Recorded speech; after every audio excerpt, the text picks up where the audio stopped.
I always remember when Madeleine Albright announced that Israel was under siege. For a brief moment, I asked myself if there were Palestinian tanks in Haifa. How do we reach a stage where we so distort reality that we actually have a lethal effect on the conflict itself?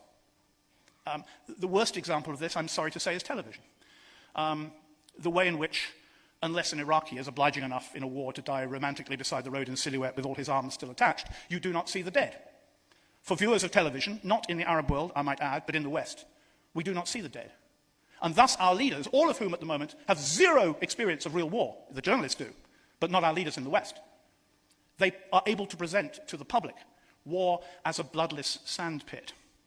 War as something primarily to do with victory and defeat, rather than death, which is exactly what it's about on a large scale. War represents the total failure of the human spirit. And I had a perfect example of this in 2003. I was in Baghdad, and I was trying to get down to Basra.